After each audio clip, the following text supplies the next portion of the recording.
Yes. So, today, tomorrow, the Melbourne Shima, Melbourne community, Australia community, Cambodia community, Hong Kong, China, tomorrow, Laos, Kubile, Maare, Jariani, Mamagima, yes, Shoma, yes, Sasset. Pidu go Tapia, 19, the sick also. Matea Tapia Nirabu, Pidu net, Atushie, Sorabu, Generodima, La Piare, and Shijare, Tonoro, the season, Combine, Wandare, Gilo, Genoro, Pidu, the Tare, Sorabu, Genoro, Piata, Lure, Rajan, Dinia, Suyo, Yodilare. Genoro, Neu Dolan Yellow Corre, Pidu, Tolan Pidu, woman, Genoro, Yamagi, Gamale, Pinnacan, Pidu, the Tolan Mountain, Atiga, Tangushi, Matia, Anna, Logene, Matia, Nune, Six, Otoye, Nune, Matia, Tenka, Pidu got the away, we got it, and already 9 gun or timing and Pokuri, Pidu got the away, Katare, Soya, Pidu got drink out the milk at Soya, P activity, the Tetrachi, Kanzi, Totabio, Anna, Gomadiayu, Tibet, Sana, Tapiani, Janet, Pidu, Jayas, Pika, Shine, Tapian, Kanzi, the sick also. Sick anashine, Yotabu, Namati, Tomorrow, Hidemao, Higamago, tomorrow, like where we need a pity. Naman Nika, the tomorrow, Matia Pansy, the sick old suka, Matia Pansy Tade, tomorrow, down on the activity, who Chachi, Chinchamashi, Nanzon, Munao, tomorrow, down so legend today, he doing out that down so legend today. Namatonga. Tomorrow, fair to appeal, Simon democracy, fair to appeal, tomorrow, the select like where we need today. Tomorrow, yet, the Remago, Pipa Mago, the Uti, Yuvi, Meru Toraye, sick anarchy, Kotayu, tomorrow, Lowila today. Ayo, tomorrow, yet, Matia, Pansy, Tending Tade. Tomorrow, Gonzo, Don Sansuji, Tomaradi, Uwin, activity, Kono, Yanzon, Lumia, tomorrow, I want to Jame, tomorrow, Naman nickname, Pidu Anago, Pidu, let Yahoo, tomorrow, Nama, Pidu, Renatu, tomorrow, Songan Direty, Sick Anashi, Yogareti, Pidu Ana, Pidu, let Yahoo, Tigo, tomorrow, Celebi, Taiwan, Jamelu, tomorrow, Dinia. Di Changani, tomorrow, Melbourne Australia community, they are Sunday can do like that. Number don't check out tomorrow. Federal Simanet, Federal Gion Zuko, Miao Yao, tomorrow, the Diana, the Alo, Celebi, Chideta Melo, tomorrow, Diani, Tanita Duke, Didugo, Mavi, Machine, Didugo, Message paying it, and all the next, Diago, tomorrow, you go to like that. I see it double!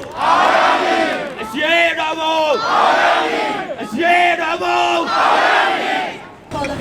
Cambodian National Rescue Party, CNRP in Victoria, the main Cambodian opposition that saw the support of half of the Cambodian population was dissolved by a consent, a digital and is almost like a constitutional coup. Thank you for letting us participating in justice for the people of Myanmar. Thank you. I'm happy today. I'm Manvana. I'm President of Cambodian National Rescue Party outside. I would like to say, brother and sister of Myanmar, we the people of Cambodia, the liberal and the Liberal Democrats of Cambodia, we the member and supporter of Cambodian National Rescue Party, the only opposition party in Cambodia. We understand very well your struggle, the struggle of the people of Myanmar. We understand very well your determination to fight for democracy, because we have been through the same situation 3 years ago when the will of our people was stolen by the dictator of Cambodia, Mr. Hun Sen.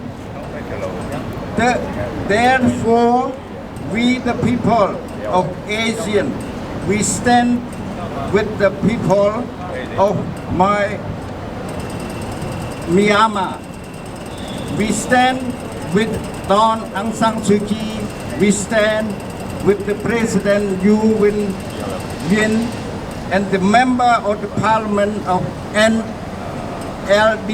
and from all the other parties who are now under detention. I would like to call on all the liberal and the Democrats people of the world to stand with the people of Myanmar in the fight for democracy. I would like to call on our government, the Australian government and the international communities to send to clear message to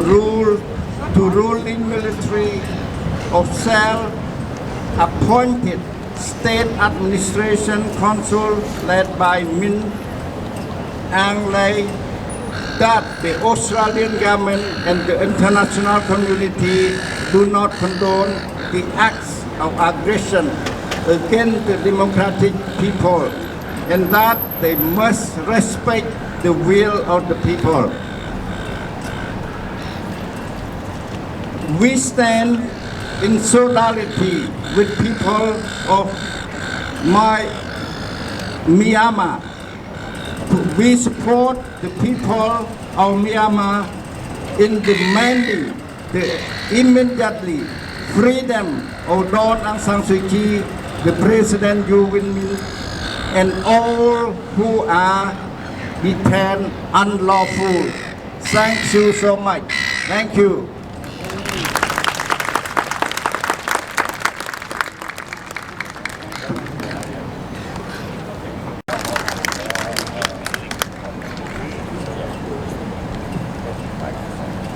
မင်္ဂလာပါရှင်ဦးတောင်းစုကတော့ကျမတို့ရဲ့မြန်မာ community မှာ community မှာလူကြီးတစ်ယောက်လည်းဖြစ်ပါတယ်နောက်ပြီးတော့သူကိုယ်တိုင်ကလည်း journalist တစ်ယောက်ဖြစ်ပါတယ်နောက်ပြီးတော့ဒီ socialist အစိုးရပေါ့နော်အဲ့ဒီတော့ဦးနေပဲတင်ပြီးတော့အဲ့ဒီမှာသူကလည်းပေါ်လေ victim တစ်ယောက်လို့လည်းကျမပြောချင်ပါတယ်အဲ့တော့အခုသူကနေပြီးတော့ statement ကိုကျမကိုဖတ်ပြဖို့ပို့ပေးပါတယ်ဒါပေမဲ့အင်္ဂလိပ်ကိုဖတ်ပြမှာနော်အားလုံးကျမကိုဒီခံပြီးတော့လည်းထားထောင်ပေးပါလို့အမရှိလို့ရှိရင် A statement to all Burmese people and international communities. Minglaba. My name is Walter Suk, Utang Suk. I have been living in Melbourne for almost 34 years now. I left my beloved motherland, Burma, in 1986. Although I am an Australian citizen, my heart and soul still belong to my motherland, Burma. I had lived in Burma under the brutal, oppressive and corrupted military regime from 1962 till 1986. Had enough of surviving under the shoot first and ask questions later policy of ruthless military regime. There were no human rights whatsoever under the military dictatorship. We were all living under the fear. Anyone who was against the military government could be arrested and could disappear into thin air. Unfortunately, Burmese people have been under the military dictatorship regime for over 50 years or so. They had enough. They need a break. As we all know that since 1st February, the military regime seized power and detained NLD party leaders Dr. Aung San Suu Kyi and President U Win Myint and most of the NLD leadership. We Burmese people have since been making loud protests and strikes against the military coup for about 4 weeks now. Millions of Burmese people turned out to protest against the military coup. The military has handled the situation with brutal forces as expected. So far, 8 innocent, peaceful and unarmed protesters have been killed. Most of them were shot dead by riot police who fired live rounds. Some of them were tortured and killed while being detained. This is not acceptable at all.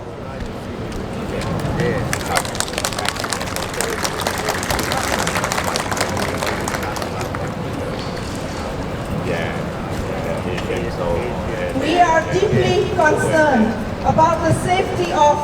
our NLD leaders and followers who have been detained unlawfully by the ruthless military regime. The whole world is watching the situation in Burma. The whole world is against the military rule. Stop heavy-handed violent acts committed by the security forces against the peaceful unarmed civilians. We need further strongest possible actions from the international communities immediately to end immediately the brutal military coup, to stop oppressing the innocent, peaceful and unarmed civilians, to return the state power to the people and to restore the democracy. We will continue to fight for a democratic government which is of the people, by the people, for the people. I have a dream. We will win and we will live again under democratic government. Down with the military dictatorship. Long live democracy. Thank you.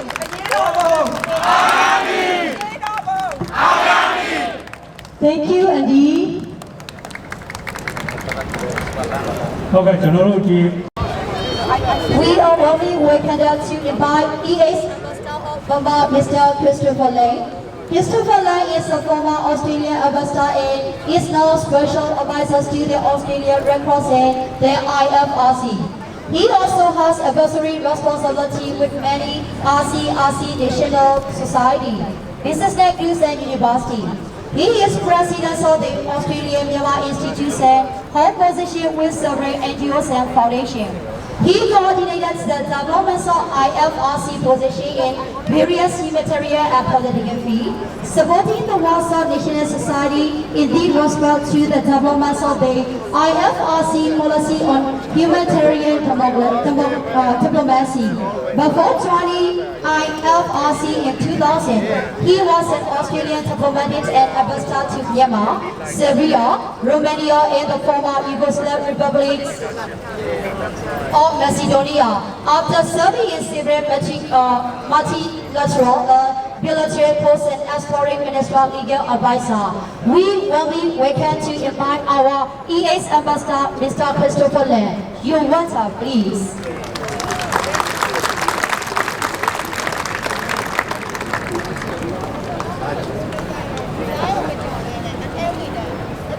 Good morning, everybody. Good morning. Velaba. I spoke here a couple of times now in Federation Square, and every time I come, I wonder how long is this going to be able to keep going.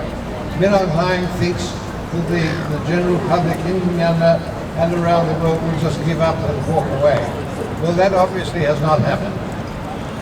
So I'm very, very glad to be here now and to see a good number of people here from all over the place. People with a Myanmar background and people with other backgrounds here as well.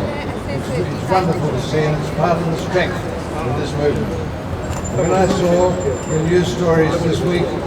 of the crowds all across Myanmar, there was one website which had pictures of the crowds in 21 different cities,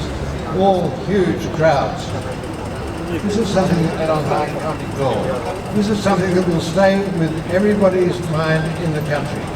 If there are said to be 25 million smartphones in the country, then everybody with a phone, and that includes a lot of people in the army, they've seen these crowds and they will say to themselves, what am I doing? Why am I letting this continue? What's happening to my country? What's happening to my people? And that's why I was particularly proud, as a former diplomat myself, to see Ambassador Chormo Tun in New York with his statement yesterday, and his decision to withdraw his support from the government that sent him there.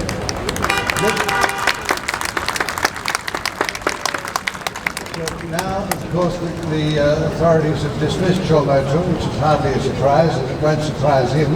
It'll be very good to see that the CDM, CRPH can make use of that talent as part of their movement forward. And that's what we all have to encourage, is getting the talent forward, getting the respective talent present,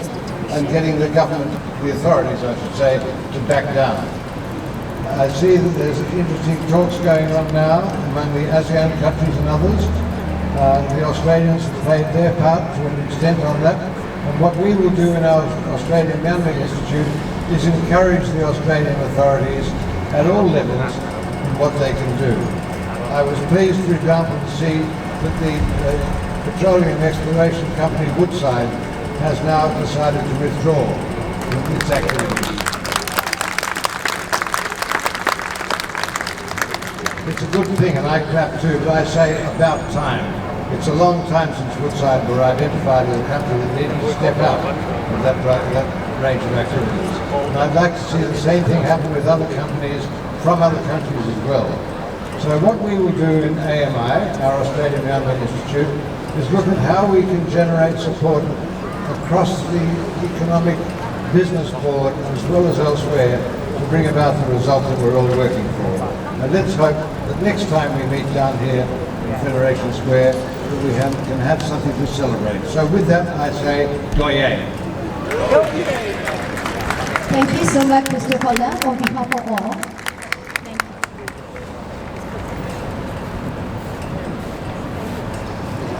Okay. ကျွန်တော်တို့အစီအစဉ်တစ်ခုဆက်သွား အခုလောလောဆယ်မှာသဘောဝင်စီနေပါတယ်ကျမတို့မြန်မာမျိုးသမီးအနေနဲ့ကတော့စစ်ကောင်စီလည်းမဟုတ်ပါဘူးစစ်ဆိုးရလည်းမဟုတ်ဘူးသူတို့ကတကယ်တော့သဘောဝင်လို့ပဲကျမတို့သတ်မှတ်ပါတယ်ဗမာပြည်ကလူတွေအကုန်လုံးကိုနေရောညရောနေကင်းပါဆိုရင်လည်းတနက်တွေလည်းပြစ်တယ်ဖမ်းဆီးတယ်နှိပ်စက်တယ်ညဘက်ဆိုလို့ရှိရင်လည်းကောင်းကောင်းမအေးရဘူးစိတ်ချောက်ချအောင်လုပ်တယ်တကားတွေဖြတ်တယ်ဝင်းတယ်တော့တွေဖြတ်တယ်နှိပ်စက်တယ်ရိုက်ပုတ်တယ်ဒါတွေအမျိုးမျိုးကျမတို့မြန်မာလူသားတွေကြုံတွေ့နေရပါတယ်အခုမြန်မာပြည်ကလူတွေကနေရောညရောစိတ်ဒုက္ခမျိုးမျိုးနဲ့ဒီဆိုင်တွေရတယ်မသေးကြတဲ့အနာဂတ်ကိုကြောက်လန့်ကြီးနေနဲ့ဖြတ်သန်းနေရတယ်နေရှိသူတွေပေါ့နော်အခုဆိုရင်ညဘက်တွေမှာရဲတွေစစ်သားတွေအင်ကိုဖြတ်ကွင်းမိဘတွေကိုဖမ်းတဲ့အတွက်ကလေးတွေအကုန်လုံးကတခါတည်းမျက်ရည်နဲ့မျက်ခွက်စိတ်မကောင်းဖြစ်နေရတယ်နောက်ပြီးတော့မနေ့ဆန္ဒသွားပြတဲ့ကလေးတွေညဘက်ပြန်လာမလားမပြန်လာလားမသိဘူးသေမလားရှင်လားမသိဖမ်းခံထားလားမသိဘဲသွားမှမသိလို့ပူနေတဲ့မိဘတွေ CDM ကိုခက်ကြားတဲ့ကနေပြီးတော့ရုံးကန်ပြီးလုပ်နေရတဲ့ဝန်ထမ်းတွေအားလုံးကိုကျမတို့ဗမာမျိုးသမီးအဖွဲ့ကထောက်ခံတဲ့အပြင်တသွေးတဲ့တသားတဲ့တစိတ်တဲ့အတူတူရှိနေပါတယ်အားလုံးကိုလည်းကျမတို့တောင်းပန်ကြပါတယ်မြန်မာပြည်ကမြန်မာလူမျိုးတွေအတွက်အခုနောက်ဆုံးတိုက်ပွဲကိုပါဝင်ကူညီပြီးတော့စီစီလုံးလုံးညီညီညွတ်ညွတ်အားလုံးဆက်ပြီးတော့နိုင်တဲ့အထိဒါနောက်ဆုံးတိုက်ပွဲပဲကျမတို့အတွက်နိုင်တဲ့အထိစီစီလုံးလုံးနဲ့ဆက်ပြီးတော့တိုက်ပွဲဝင်ပေးပါလို့ကျမတို့ဗစ်တိုးရီးယားအမျိုးသမီးအဖွဲ့ကိုစားပြုပြီးတော့မြစ်တာရက်ခံပါတယ်ရှင်ကျမတို့အားလုံးဘောလုံးစီလုံးလုံးနဲ့မတော်တဲ့ဒါနောက်ဆုံးတိုက်ပွဲပဲကျမတို့အတွက်ဒါပြီးသွားလို့ရှိရင်ဘယ်တော့ပဲခါဆိုတာကျမတို့မသိပါဘူးကဘာပေါ်မှာလဲစစ်အာဏာသိမ်းတယ်ဆိုတာဒီခေတ်ဒီခါမှာမရှိတော့ပါဘူးဒါလုံးလို့ရလို့လုပ်နေတာပါအဲ့တော့ဒီခေတ်ဒီခါမှာကလေးတွေကဒီ next generation ကအမတန်တော်ပါတယ်ကျမတို့အရန်လဲစီကန်းရှိကြတယ်ကျမတို့ဗမာလူမျိုးတွေအနေနဲ့အများကြီးတို့အတွက်ဂုဏ်ယူပါတယ်ထောက်ခံပါတယ်ကျမတို့ကတ်နိုင်တဲ့ဘက်ကနေပြီးတော့ညီညီညွတ်ညွတ်စီစီလုံးလုံးနဲ့ဆက်ပြီးတော့နိုင်တဲ့အထိ တိုက်ပါလို့ကျမတို့ဖွဲ့ရနေပြီးတော့နူးညွတ်မြတ်တာရက်ခံပါတယ်ရှင်အခုကျမတို့ဒီမကဘူးကျမတို့ရဲ့ next generation တွေပါဝင်ဖို့ဖိတ်ခေါ်ပါတယ်အခုဒီမှာ I9 high school ကလည်းသူက Australian government ကိုသူက request လုပ်ချင်ပါတယ်ဗမာတွေရဲ့ကိုစားပြီးတော့လည်းသူစကားပြောချင်ပါတယ်เนาะကျေးဇူးပြုပြီးတော့ support လုပ်ပေးကြပါမယ်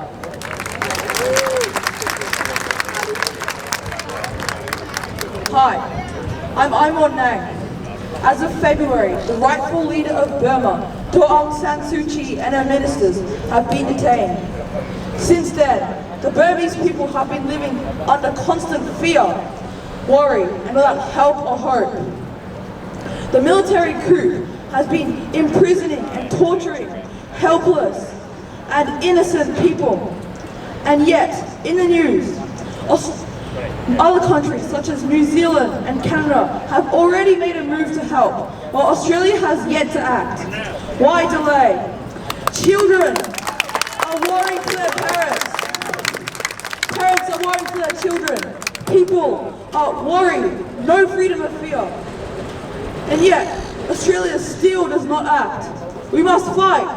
Please, help Burma in its fight for human rights and democracy.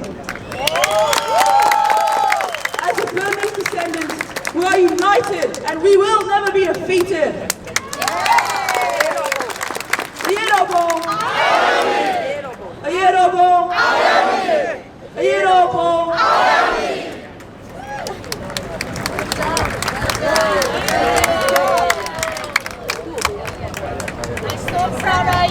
Very proud of you Be with you all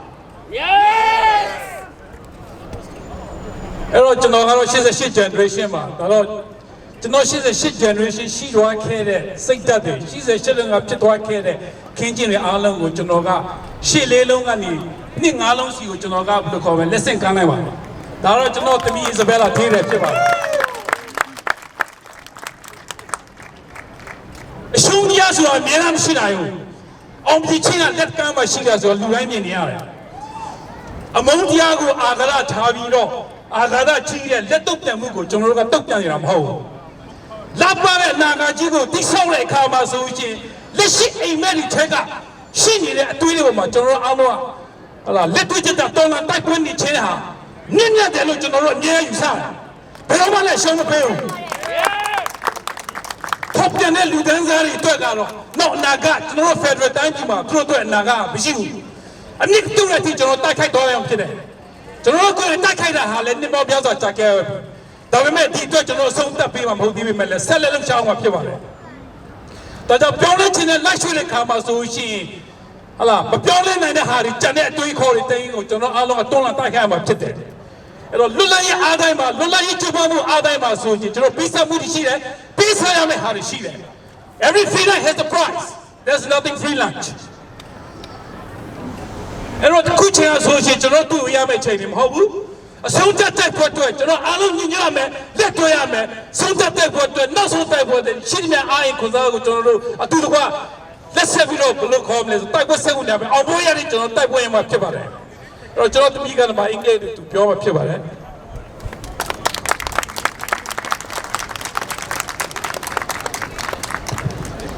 Let's hear to the voice of freedom and unity. Dear brothers, sisters, moms, dads, and people of Burma, here is our plan. One tribe, one party, one mission, and the change. It cannot be done by one person. It takes a collective vision and responsibilities to change. Support one another. Take care of each other. Look out for your father, mother, sister, and brother during the struggle for our freedom. Are you on board? Are you on board? One more time. Are you on board?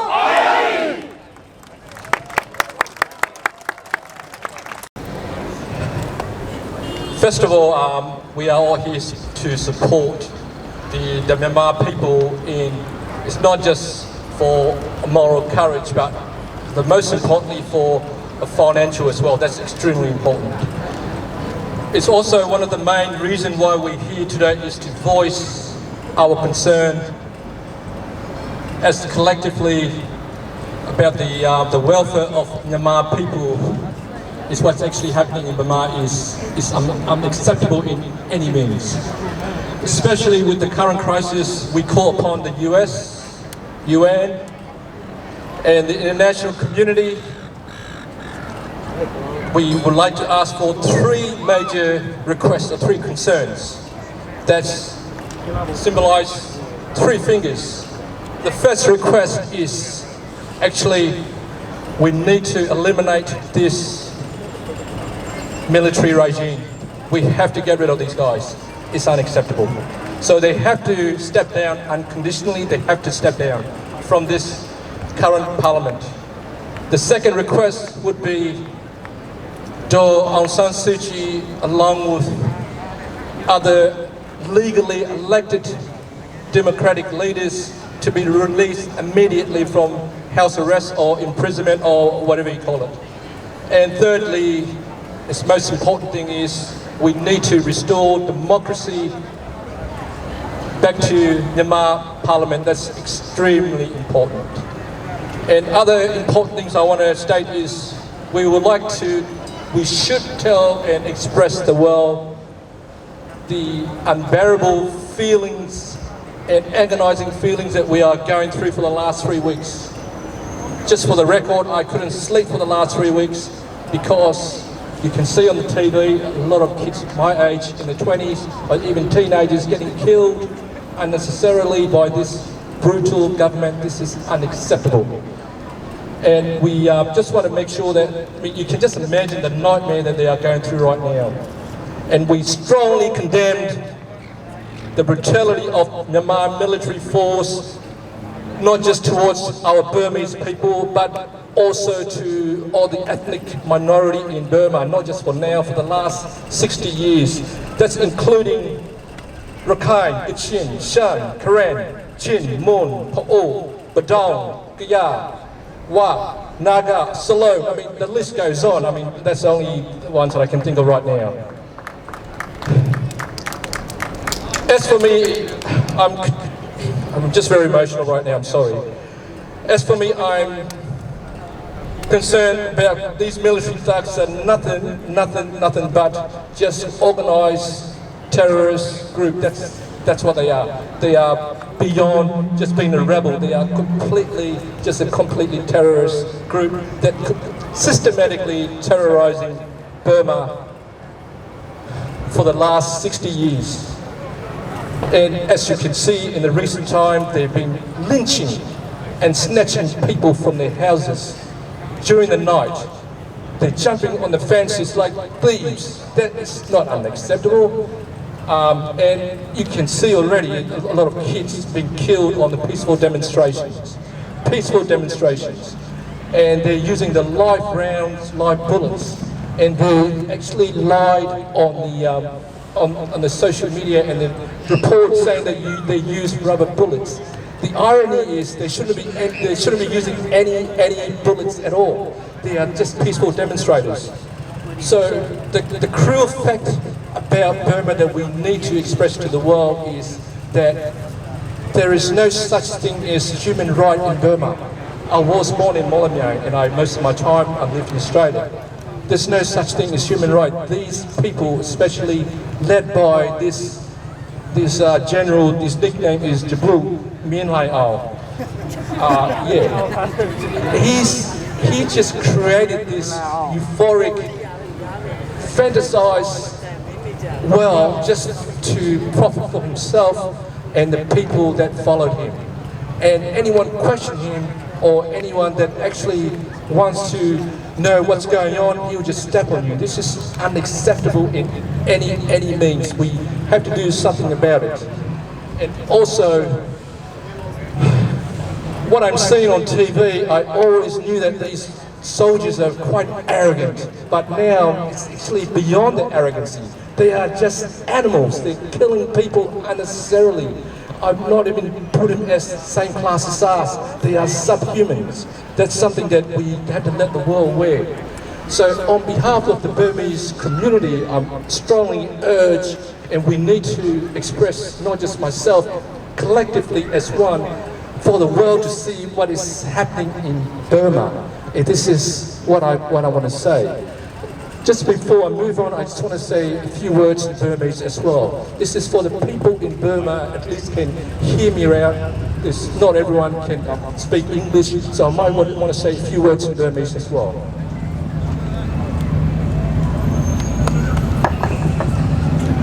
Okay, အခုကျွန်တော်ပြောချင်တာကတော့ဗျာအခုဒီမှာရှိတဲ့အကိုတွေအမတွေအကုန်လုံးပေါ့နော်ကျွန်တော်ပါကျွန်တော်တို့ဘလို့ခံစားနေရလဲဆိုတာကျွန်တော်သိကြပြပါတယ်ဘလို့ခံစားနေရလဲဆိုတာ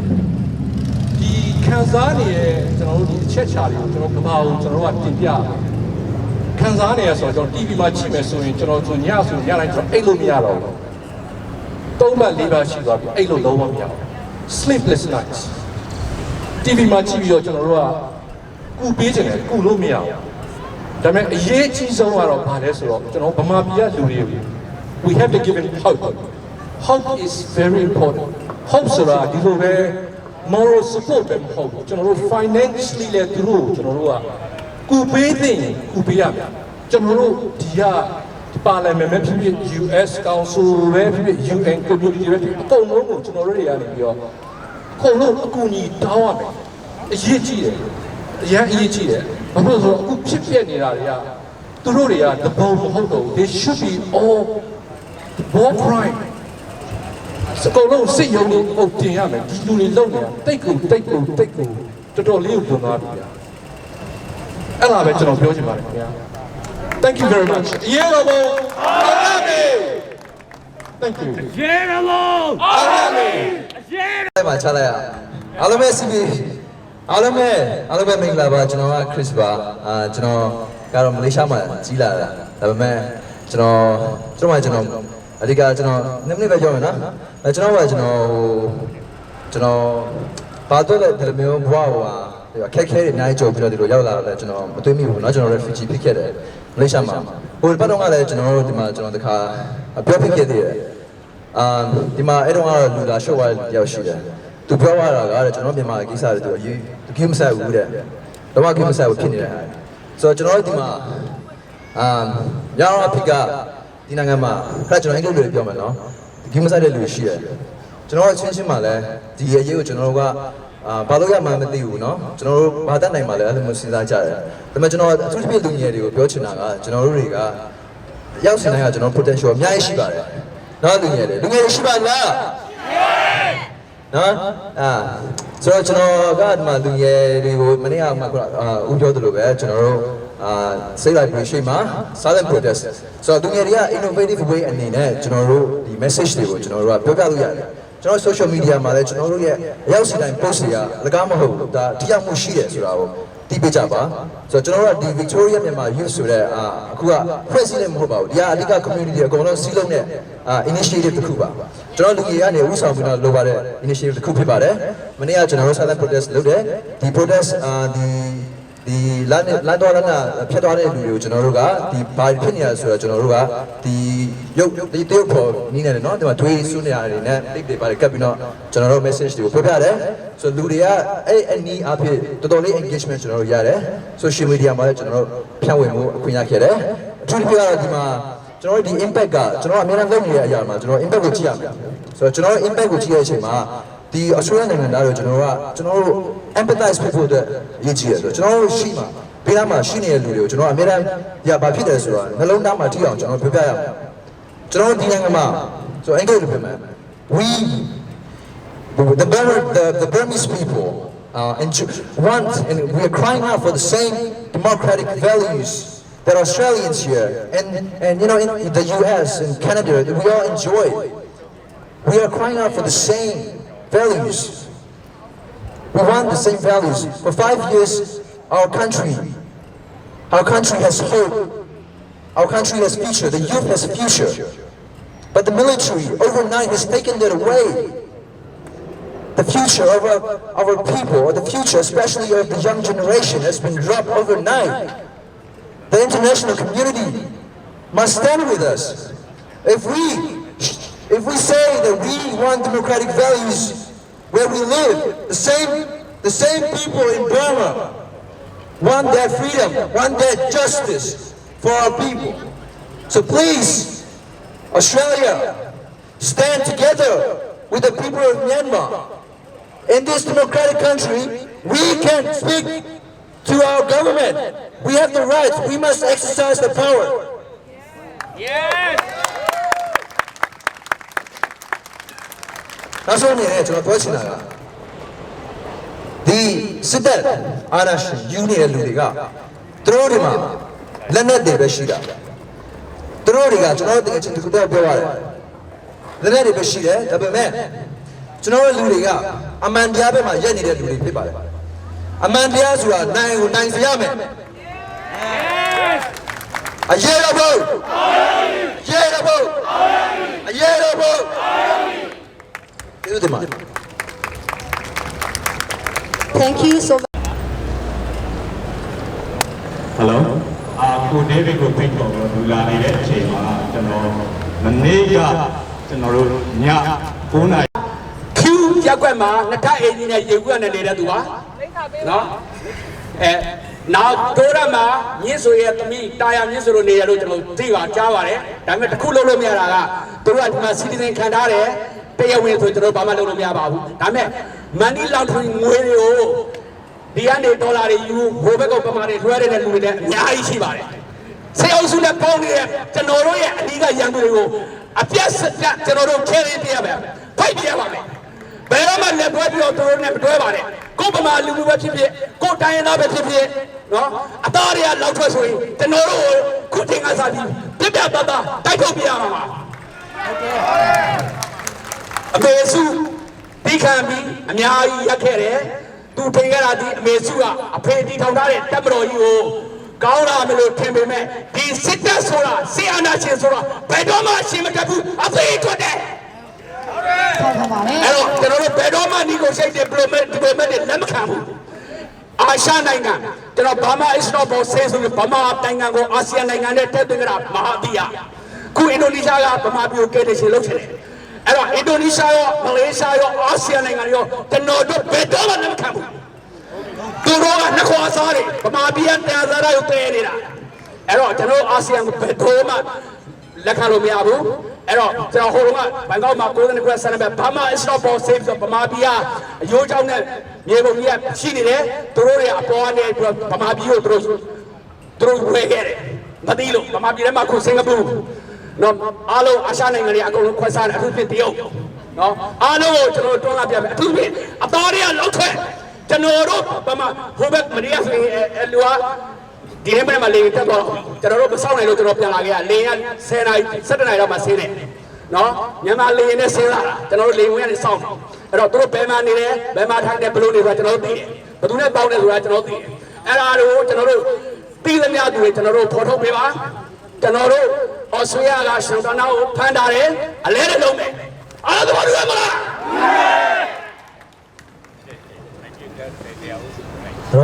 ခုလိုကိုပြည်ကိုနိုင်ငံကိုလူမျိုးချစ်တဲ့စိတ်နဲ့နေပူမိုးရမရှောင်ဒီနေရာမှာကျွန်တော်တို့နဲ့အတူတန်းကျရက်တည်လာတဲ့ကျွန်တော်အများကြီးလေးစားပြီးပါတယ်လူကြီးကြီးကျွန်တော်တို့နိုင်ငံအတွက်ကျွန်တော်တို့အချိန်ကကောင်းဆုံးအချိန်ဖြစ်တယ်ဒီအချိန်မှာကျွန်တော်တို့ရက်တည်နိုင်ဖို့ကျွန်တော်တို့ရဲ့ဆွေးနွေးလို့ကျွန်တော်နှလုံးသားနဲ့နိုင်ငံအတွက်ပေးဆက်ရမယ့်အချိန်ကြာရောက်နေပါပြီဒါကိုကျွန်တော်တို့အထူးသတိထားပြီးရှောက်လန်းနိုင်ဖို့လိုပါပြီ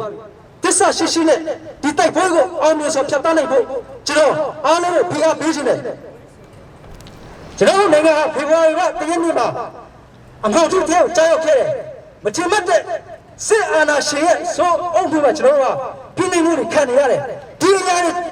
ညီကိုလည်းပါတယ်ကျွန်တော်လည်းပါတယ်ကျွန်တော်တိုင်းသားတွေအားလုံးကဒီအရာနဲ့ပတ်သက်နေတယ်ဘယ်သူမှရှောင်ရလို့မရဘူးဒါကြောင့်လို့ကျွန်တော်အခုဖွဲ့စည်းရတဲ့ကျွန်တော်စီဒီအမ်တော်လည်းဘာဝင်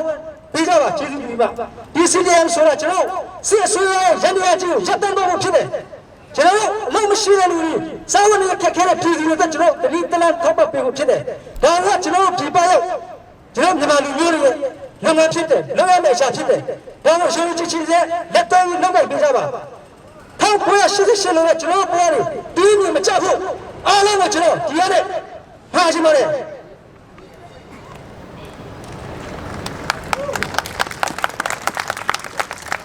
ကျေးဇူးပြုတခြားတော့မတရားပြလို့ရပါလားကျွန်တော်ထိုင်နေအားရအောင်ဖြစ်နေကိုလူမျိုးကြွေးကြော်ဖို့နည်းနည်းလေးရပ်ပြီးမှကျွန်တော်ကြွေးကြော်ရအောင်နော်ကျေးဇူးပြုပြီးမှနော်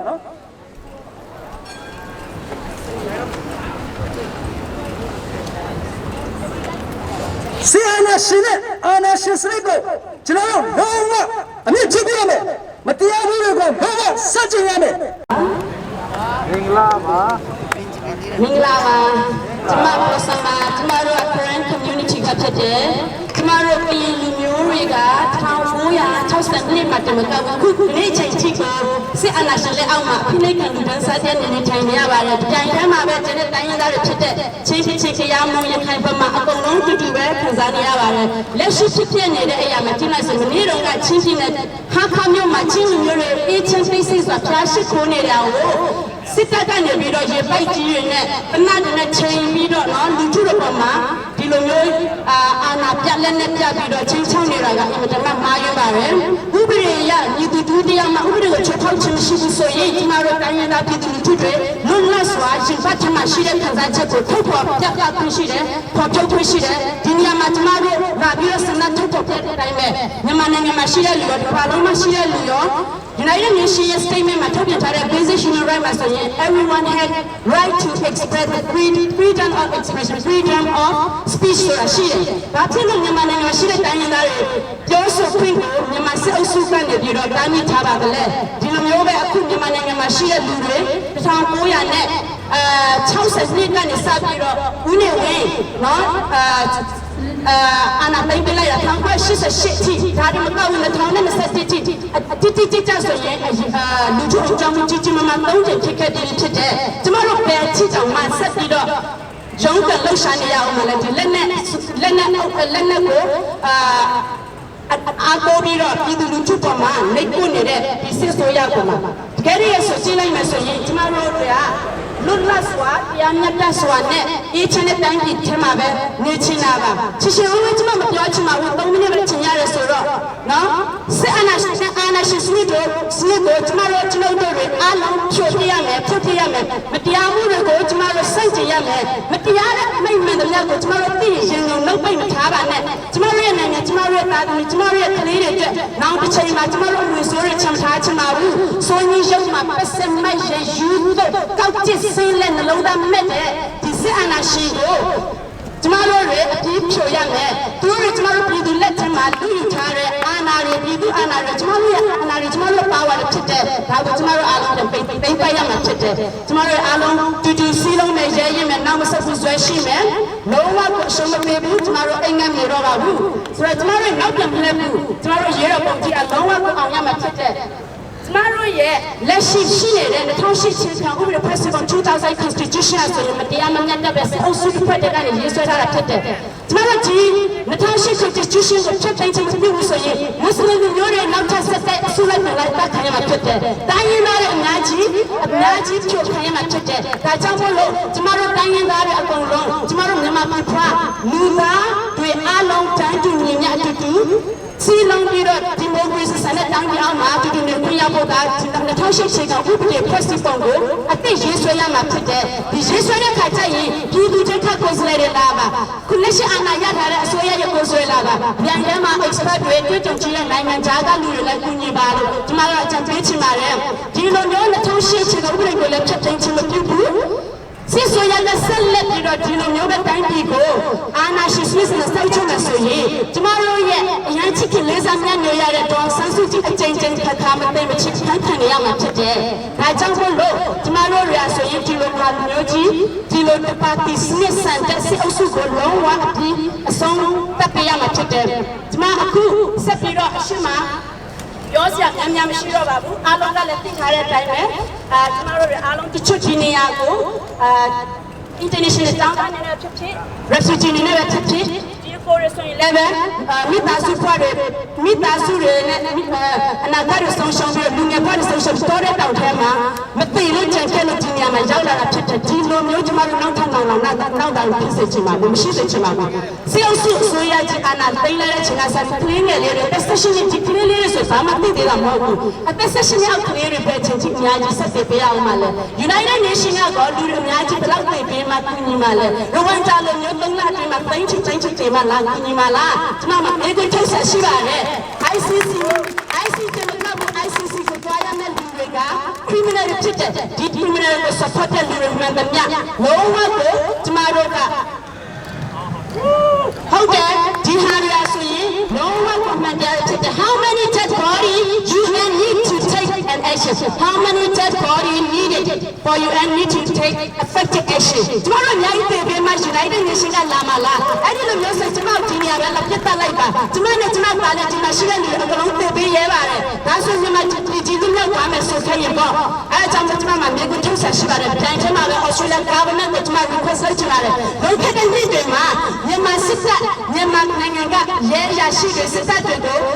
Popular drinking lounge, training it, been big headed. DJ Madu, been big headed, Luri, and Mananga, the top of the video, but it down like a drinking ladder. A good time, did you leave a little we kept it? See. Ana shiri pobira lutata pote kunikete mishakula tomorrow yet Australia asoya tigole dochi mare akuche mabidu tude to victim chibare we are prisoner in our own country. Please help us, Australia government. We really need to help.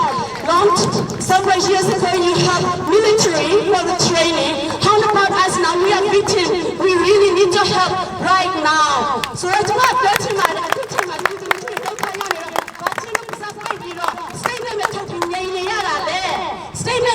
statement told tomorrow for to time tomorrow lochina lesson not the Lord Lude guy teaching each other Australia come to the little let look at much care go back down from down so Manana Machita Alan was up so now so watching the lesser Timothy go tomorrow type where we need a chima tomorrow to use second now so take where Piame people are not people yada to go being on computer and a pound of chip tomorrow what George the question take what they buy now so tomorrow now you set to go tomorrow to the switch and Tamala tomorrow now you set to go printing in Yana 30 20 there federal democracy sound like what 900 about down I mean line like that yet I'm going to see on the 900 people tomorrow the time I pick up to which I can make tomorrow down and now tomorrow he pick out and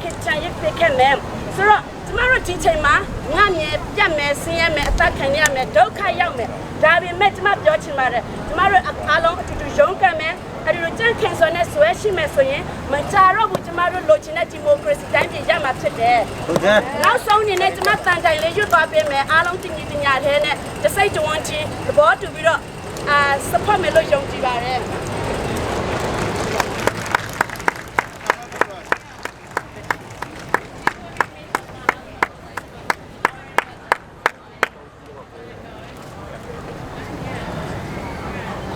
Anarchy just on ye.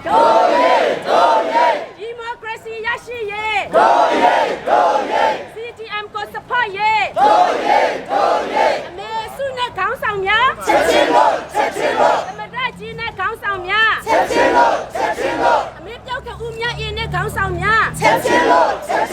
Silene we thada. Pidu re lo ta mo mo. Silene we thada. Pidu re lo ta mo mo. Se anashina pampamya lomshi se anashina pampamya lomshi lu you tare donanga do bidu go pye lu you tare donanga do bidu go pye lu you tare do ana do bidu go pye bidu re nyi ye la he nyi ye do chang la re nyi ye la he nyi ye do tai yin la re nyi ye la he nyi ye alo silong bi ro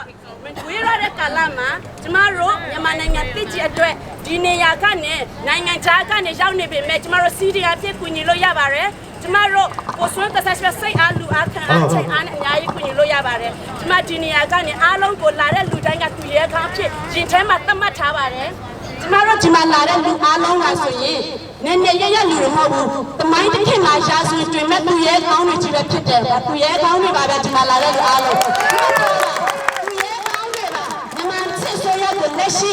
long was supporting long that do the matale this a pop lock on the picture kuna go so we ma pyo that and now my jaro hem pya la bi ro sanda pya be de the get through jin ba the ma jaro through jo ana ma pya si ko သူတို့မိသားစုတွေမချိခိုက်ဖို့အခုလာတဲ့လေနဲ့ supply မဲ့ပို့ပေးမယ်မြန်မာစစ်ဆိုရအာနာရှင်တို့လုံနေတဲ့လူက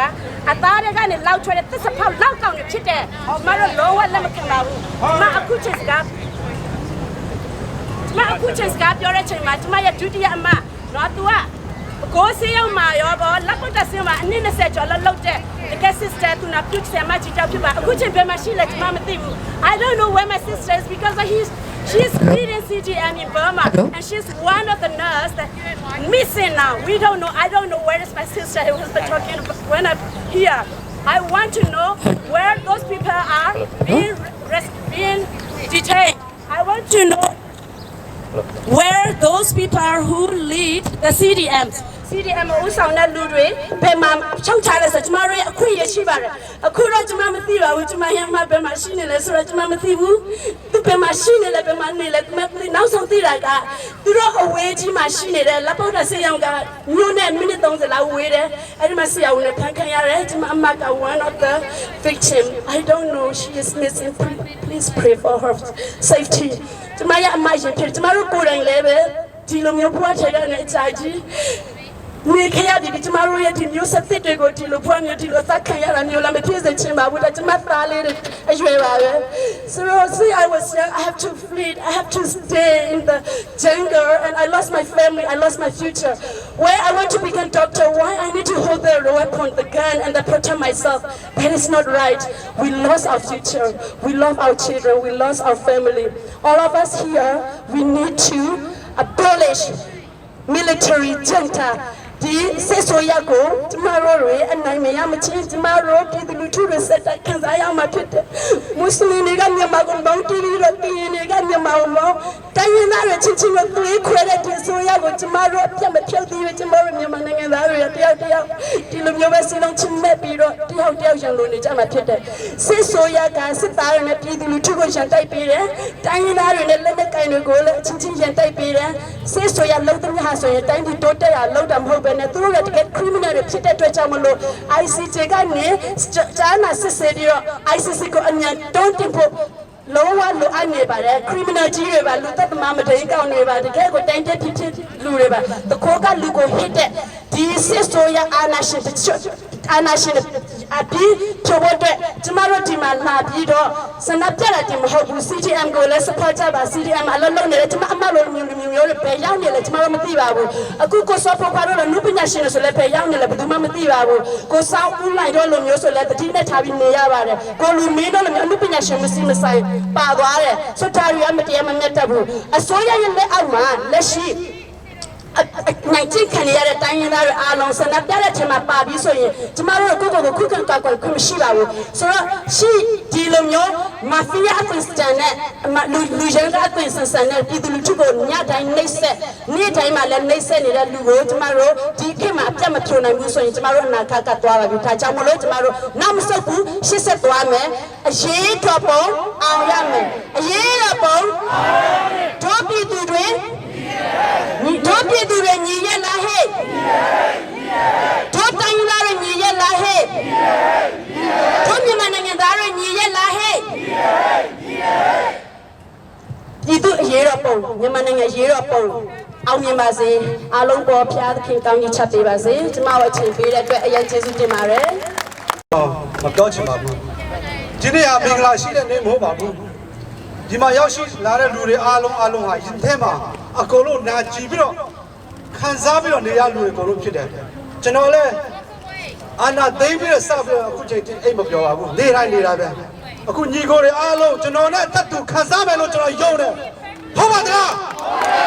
တော့ပြည်သူတွေရည်သလားဟဲ့ညီရဲညီရဲတော့ပြည်သူတွေရည်သလားဟဲ့ညီရဲညီရဲစီဆိုရဆိုတော့ဘယ်တော့မှကောင်းခဲ့တာမဟုတ်ပါဘူးကျွန်တော်ဆိုတာလဲကျွန်တော်နာမည်ဆက်နိုင်ပါ88ရေးခင်မှာကျွန်တော်နဲ့အရွယ်နဲ့မလိုက်အောင်ငါးနှစ်သားရွယ်မှာလာပေါ်ဖတ်ပြီးတော့ဟောခဲလူကြောက်ဖြစ်တယ်အခုချိန်မှာလဲဒီစီဆိုရကိုနိုင်ဖို့ဆိုရင်တော့တီးမစေဘလို့မှဖြစ်စေကျွန်တော်တော်ထိုင်ရမှာပဲဒီချိန်မှာကျွန်တော်မတော်ထားမှုဆိုရင်ဘယ်တော့မှအောင်နိုင်မဟုတ်တော့ဘူးတော့ခါရှိပြီဒီခါနောက်ဆုံးဖြစ်ပါစေမြန်မာနိုင်ငံမှာရှိတဲ့လူတွေအားလုံးနဲ့စိတ်မလျှော့နဲ့ကျွန်တော်တို့မှလက်နဲ့တွေမရှိဘူး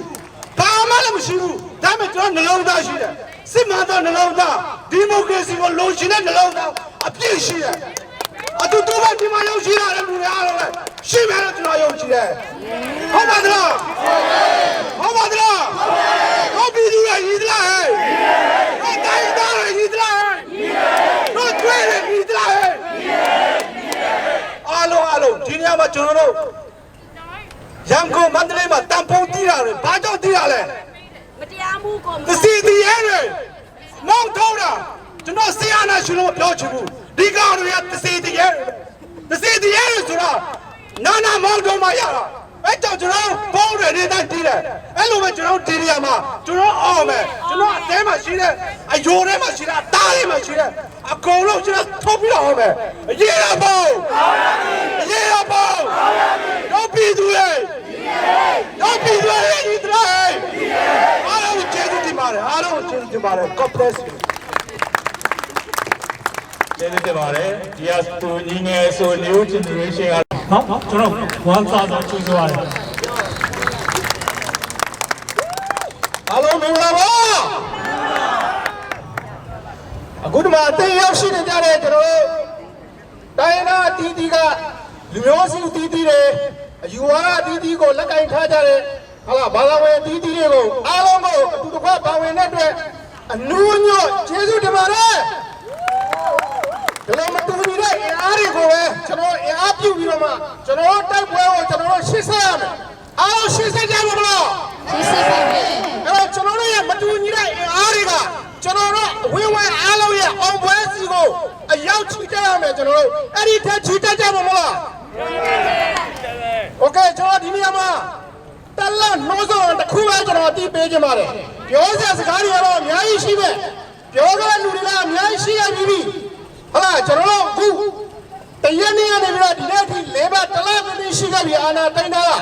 ဒါမတရားတဲ့စစ်ကြုံဘဝကိုကျွန်တော်တို့တနိုင်ငံလုံးကိုကြုံစားပြန်သွင်းနေတာအဲ့ဒီကနေပြီးတော့ကျွန်တော်တို့ဟုတ်လား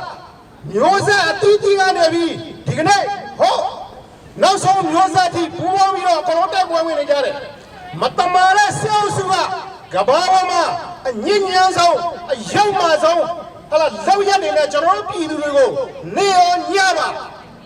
ရက်တီကိုမရအောင်ဟာလာလူတွေကိုအတလားဒုက္ခပေးထားတယ်အဲ့ဒီလိုပဲတခြားမလိုအပ်တဲ့ဘာသာရေးမှိုင်းတွေလူမျိုးရေးမှိုင်းတွေကိုဟာလာတစ်ဖက်ကနေပြီးတော့နိုင်ငံရဲ့မျက်ရောင်ပြပြီးတော့မှတစ်ဖက်ကိုအာယုံပြောင်းတော့ဒီလိုနဲ့လည်းနှီးပေါင်းဆုံးကြိုးစားနေကြတယ်အဲ့ဒါတွေကိုလည်းပြည်သူတွေကအသိပဲဒါတွေကိုလည်းပြည်သူတွေကသတိရှိရှိနဲ့ရှောင်ရှားဖို့ကျွန်တော်တို့လိုတယ်နော်အဲ့ဒါကြောင့်မို့ကျွန်တော်အနေနဲ့ဒီတိုက်ပွဲကိုဆုံးမတိုင်အောင်ကျွန်တော်တို့တွားမယ်ကျွန်တော်တို့တကယ်လို့မှအားလျှော့ပေါ်မယ်အားရော့ပေါ်မယ်ဆုံးမတိုင်အောင်ကျွန်တော်တို့မတွားဘူးဆိုရင်ကျွန်တော်တို့ဘာဖြစ်သွားမလဲကျုံတဲ့ကျွန်တော်တို့သားစီမြေဆက်နောက်လာမယ့် generation တွေအတွက်အားလုံးကျုံတဲ့ရှိသွားမယ်အဲ့ဒီအဖြစ်ကိုကျွန်တော်တို့ရောက်ခံမလားအရောက်မခံတဲ့နီးတူကျွန်တော်တို့အဲ့ဒီကျုံတဲ့ကိုဒီနောက်ဆုံး generation တွေအနေနဲ့ဥဆောင်မှုအောက်ကနေပြီးကျွန်တော်တို့ပြည်ခဲ့တဲ့ generation တွေအားလုံး support လုပ်ပြီးကျွန်တော်တို့တောင်းဖို့လိုရတယ်အဲ့ဒါကြောင့်မို့အားလုံးတောင်းကြပါမလားတောင်းကြပါမယ်အခုအတီးတီးရောက်လာကြတဲ့သူတွေကိုအားလုံးကိုကျေးဇူးတင်တယ်ဘောပြည်သူတွေညီလာဟဲ့ညီလာဟဲ့ညီလာဟဲ့ဘောပြည်သူတွေညီလာဟဲ့ညီလာဟဲ့ညီလာဟဲ့စစ်အာဏာရှင်စနစ်ကြာဆုံးပါစေစစ်အာဏာရှင်စနစ်ကြာဆုံးပါစေကြာဆုံးပါစေဖက်စီခံကောင်းဆောင်များချက်ချင်းလို့ Thank you for အားလုံးပဲမင်္ဂလာပါအခုရောက်ရှိလာတဲ့လူတွေအားလုံးကဆိုလို့ရှိရင်ကျွန်တော်လုံးဝယုံကြည်တယ်။ဘာယုံကြည်လဲဆိုတော့ခင်ဗျားတို့ကပြည်တွင်းမှာရှိနေတဲ့ပြည်သူလူထုတွေကိုလာပြီးဝိုင်းရတယ်လို့ကျွန်တော်ယုံကြည်ပါပါ။ဟုတ်ပါရဲ့လား။ဟုတ်ပါရဲ့။အဲဒီတော့ကျွန်တော်ပြောချင်တာကတော့အများကြီးရှိပါတယ်။သို့တော့အချိန်များတဲ့အတွက်ကြောင့်အနေနဲ့အတန်းနိုင်ဆုံးအချင်းချုပ်မှကျွန်တော်ပြောမှဖြစ်ပါတယ်။ဒါကတော့ဗာလဲဆိုရင်ခုနကကျွန်တော်တို့ဆိုရတဲ့တခြင်းထဲမှာသွေးတစ္ဆာဆိုတဲ့တခြင်းထဲမှာနိုင်ငံတော်ဆိုတဲ့ကလုံးတစ်လုံးပါလာအဲ့ဒီနိုင်ငံတော်ဆိုလို့ရှိရင်ကျွန်တော်တို့ပြန်စဉ်းစားကြည့်ပါနိုင်ငံတော်ဆိုတာကဘာလဲဆိုရင်နံပါတ်1ပထဝီအနေထားနိုင်ငံရဲ့ပထဝီအနေထားအဲ့ဒါပါဝင်တယ် Number 1 ကအဲ့ဒီနိုင်ငံမှာမီတင်းနေတိုက်တဲ့ပြည်သူလူထုအားလုံးပါဝင်တယ်။ Number 2ကဆိုလို့ရှိရင်အရေးကြီးဆုံးဖြစ်အချက်ဖြစ်တဲ့ဟုတ်လား Constitution လို့ခေါ်တဲ့ဒီအခြေခံဥပဒေဒီ3ခုကိုပေါင်းစားလိုက်တဲ့ဆိုရင်နိုင်ငံတော်ဖြစ်လာတယ်။ဟုတ်တယ်မဟုတ်လား။အဲ့ဒီတော့အဲ့ဒီအခြေခံ3ခုလုံးကိုစစ်တပ်ကအနိုင်ယူအပိုင်ရှိရတယ်ဟုတ်လားမဟုတ်လားဟုတ်ပါဘူးအဲ့ဒါကိုကျွန်တော်တို့ကအမြင့်ပြောက်တိုက်ဖို့အတွက်ကကျွန်တော်တို့ကဟုတ်လားပြည်တွင်းမှာရှိတဲ့သူတွေကိုဝင်းရပေးဖို့ဒါအရေးကြီးဆုံးပဲဟုတ်ပါတယ်ဟုတ်လားအဲ့ဒီတော့ကဘာကလည်းထောက်ခံမယ်ဟုတ်လားပြည်တွင်းကလည်းအင်အားရှိလာမယ်အဲ့ဒီခံမတာတင်စစ်အုပ်စုကိုကျွန်တော်တို့ကအပြတ်ချင်ဖို့နိုင်မယ်ဒီတိုင်းပဲကျွန်တော်ယူဆတယ်ဒါကြောင့်မို့အဲ့ဒီစကားမှန်လားမမှန်လားမှန်ပါတယ်ဒါကြောင့်မို့အားလုံးလူတိုင်းကအဲ့ဒီတိုင်းဟုတ်လားဘလောက်ပဲဖြစ်ဖြစ်ဘလောက်ပဲအထိတ်တာသွားပါလေကျွန်တော်တို့တွေကပြည်တွင်းကိုဝန်းရဖို့အရှင်နဲ့ရှင်းနေရမယ်တမန်လားအဲ့ဒီတော့အားလုံးကဆိုလို့ဒီတိုင်းမှာတန်တဲ့ချာပါဒီအစီအစဉ်ကတော့အင်တာကောင်းတဲ့အစီအစဉ်ဖြစ်တဲ့ကျွန်တော်တွေနဲ့ပြောပြစကားအများကြီးရှိတယ်သို့တော်လည်းကျွန်တော်မပြောတော့ဘူးချိန်များတဲ့အတွက်ကြောင့်ကျွန်တော်တို့အဲ့ဒါကိုခွင့်လို့ပြပါနားလည်ပေးကြပါကျွန်တော်နောက်ဆုံးပြောချင်တာကပြည်တွင်းကလူတွေရောပြည်ပကလူတွေရောအထိတ်ဆက်မိမိနဲ့ကျွန်တော်တို့အလုပ်လုပ်ရင်တကယ်ပဲအရေးတော်ပုံအောင်ရပြီအရေးတော်ပုံအောင်ရပြီအရေးတော်ပုံအောင်ရပြီအားလုံးပဲကျေးဇူးတင်ပါတယ်ပေးကြပါတယ်ပထမဦးဆုံးကကျွန်တော်60နှစ်ကျောင်းသားဟောင်းဖြစ်တဲ့ဦးကျော်ကြီးဆိုကျွန်တော်တို့ဒီဖွဲ့ထဲမှာ leading committee မှာပါတယ်သူကအများဆုံးသူဝိုင်းလုပ်ပေးနေတယ်အခုတည်းထိလည်းတက်ကြွနေတော့မယ်ကျွန်တော်သူ့ဖိတ်ခေါ်ပါတယ်ဗျ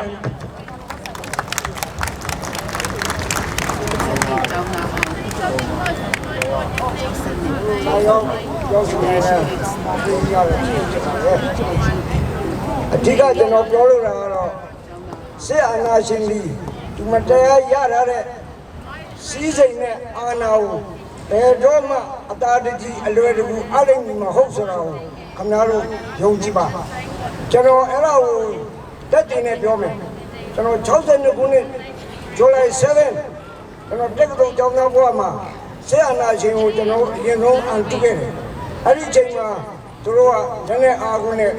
ပြတ်တက်ကြတာကျွန်တော်တငယ်ချင်းပါဝင်အများကြီးတေသွားတယ်ကျွန်တော်လည်းကံကောင်းလို့ပြေးကောင်းလို့လွတ်လာလို့ဒီနေရာမှာခင်ဗျားတို့လည်းတွေ့ရတယ်94ခုနှစ်ဥဒန်းရေးကင်းမှာလည်းကျွန်တော်ပါခဲ့တယ်88မှာလည်းကျွန်တော်ပါခဲ့တယ်88ကျတော့ကျွန်တော်ပြည်ပြည့်တာပေါ့ဗျာအဲ့တော့ကျွန်တော်ကထွက်ပြီးဒီနေ့အထိကျွန်တော်ဟာဒီအသက်ဘာခေါ်လဲတက်တန်း3ခုလုံးတော်လိုင်းရေးတက်တန်း3ခုလုံးမှာအစအနေဆုံးပါဝင်ခဲ့တဲ့လူတယောက်အနေနဲ့ပြောချင်တာကတော့ကျွန်တော်ရဲ့အတွေ့အကြုံအဲ့ဒါပါလဲဆိုတော့စစ်အာဏာရှင်ကြီးသူမတရားရတဲ့ဥစ္စာနဲ့အာဏာကိုဘယ်တော့ခါမှအတားတကြီးလွယ်တကူအလိမ့်မဟုတ်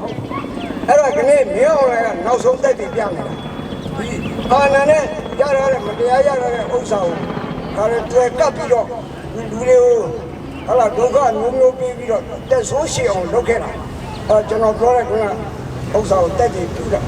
တဲ့အချက်ပါပဲအဲ့တော့သူရှိမှကျွန်တော်တို့ကလွတ်လပ်ရေးပေးပါဒီမိုစီပေးပါလို့တောင်းလို့တော့မရဘူးကြအဲ့တော့ကျွန်တော်ဒီကပြောချင်တာတိုက်ယူမှရမှာကျွန်တော်တို့ရဲ့လွတ်လပ်ရေးကျွန်တော်တို့ရဲ့ဒီမိုကရေစီကျွန်တော်တို့ရဲ့ future အနာဂတ်ကကျွန်တော်တို့တိုက်ယူမှရမှာတိုက်ယူမယ်ဆိုတာအလကားတော့မရဘူးပေးဆက်ရတော့ပေးဆက်အောင်ကျွန်တော်ဆိုလို့ရှိရင်60နှစ်ကနေခုတည်းကျွန်တော်ပေးဆက်နေတယ်အဲ့လိုပဲပေးဆက်ပြီးတော့မှကျွန်တော်တိုက်ယူမှကျွန်တော်ရမယ်ခလေးဒေါ်စုတိနဲ့သူ့ကိုသူအဖမ်းခံပြီးတော့ခလေးသူပေးဆက်နေအဲ့တော့ကျွန်တော်တို့အနေနဲ့ရတဲ့ဒီမှာဆန္ဒပြဟိုအော်ဒီအော်နဲ့ဘာမှဖြစ်လာမှာမဟုတ်ဘူးအဲ့တော့ထိရောက်နဲ့ကျွန်တော်တို့ဒီနေ့စားတဲ့တူတိုးပြီးတော့ငါဘယ်နေရာနေဘယ်လိုလုပ်နိုင်ရမလဲဆိုတာကိုတွေးတောပြီးတော့ဒီစစ်အာဏာရှင်ကိုထိမိမိစန့်ကျင်တိုက်ခိုက်ကြဖို့ကျွန်တော်ဒီနေ့နဲ့တောင်းဆိုတယ်အဲ့ဒီချိန်ထဲမှာလည်းကျွန်တော်တို့ဗမာနိုင်ငံကတရုတ်ရဲ့ဩဇာအောက်မှာရောက်နေဒီတရုတ်ကိုကျွန်တော်တို့ရင်မဆိုင်ရင်ကျွန်တော်တို့ဘယ်တော့မှကျွန်တော်တို့ဗမာနိုင်ငံရမှာမဟုတ်ဘူးအဲ့တော့ဒီတရုတ်ကိုလည်းကျွန်တော်တို့တန်းနေများတော့ရမှာအဲ့ဒီဘာလဲတရုတ်ကိုဖယ်ထုတ်ရမှာအဲ့ဒီတရုတ်ဖယ်ထုတ်ဖို့ဆိုတာ international အဲ့ဒီ community ရဲ့အကူအညီများပဲနဲ့တော့မမရဘူး အဲ့တော့ကျွန်တော်တို့က UN UK US EU Australia ထူးဖြင့်တို့ကျွန်တော်တို့တိုက်တွန်းရမှာကျွန်တော်တို့ရဲ့ဒီမိုစီနဲ့လူ့အခွင့်အရေးတိုက်ပွဲမှာပါဝင်ပြီးတော့တတ်နိုင်တာကူညီပြီးတော့ကူညီဖို့လို့အဲ့ဒါကူညီဖို့ကတရုတ်ကိုဖယ်ထားပေးဖို့ကျွန်တော်တို့ချင်းချင်းကရှင်းလို့ရတယ်ဒီတရုတ်ဝင်ရှုံးရင်ကျွန်တော်တို့ကကြောက်တာရှိတယ်ကျွန်တော်အခက်အခဲအများကြီးတွေ့ပြီအဲ့တော့တရုတ်ကိုခိုင်းလိုက်ကျွန်တော်တို့ရှင်းလိုက်ကျွန်တော်တို့လောလာရင်းနဲ့ဒီမိုကရေစီကကျွန်တော်တို့လက်ထဲကိုကျင်းတဲ့ရောက်အဲ့ဒီတစ်ချက်ကိုကျွန်တော်ပြောရရင်ဒီကုန်းချုပ်ပါလိုက်ခင်ဗျာကျေးဇူးတင်ပါတယ်လူမျိုးဘာသာမရွေးတောင်ပေါ်မြေပြက်မရွေးလူဒန်းစားမရွေးအလူအခွင့်အရေးပြေဝရချင်ပါတယ်အဲ့ဒီအကြောင်းရင်းပြောချင်ပါတယ်ညီမတို့ဒီငယ်တော့ဆိုလို့ရှိရင်ညီမအဖို့ပြောပြတာကြားဖို့ပါတယ်သူကအရင်တော့ဒီအစိုးရဝန်ထမ်းတွေဟာသူတို့ယာထူးတိုးဖို့အတွက်ကိုမှတ်ပုံတင်ရင်စီးရပါတယ်သူတို့အရင်ချင်းရှိလားမရှိလားဆိုတာဓမ္မပုံတင်ထဲမှာတိုင်းရင်းသားဆိုလို့ရှိရင်ယာထူးမတိုးရပါဘူးခရီးရန်တွေဆိုလို့ရှိရင်ယာထူးမတိုးရပါဘူးကျမအားမျိုးလုံးဝရှုံချပါတယ်အဲ့တော့ဆရာနာရှင်စစ်ကိုတွန်းထောက်ကြရအောင်အားလုံးအေးတော့ဘုံအေးတော့ဘုံကျေးဇူးတင်ပါတယ် Thank you so much, Mali.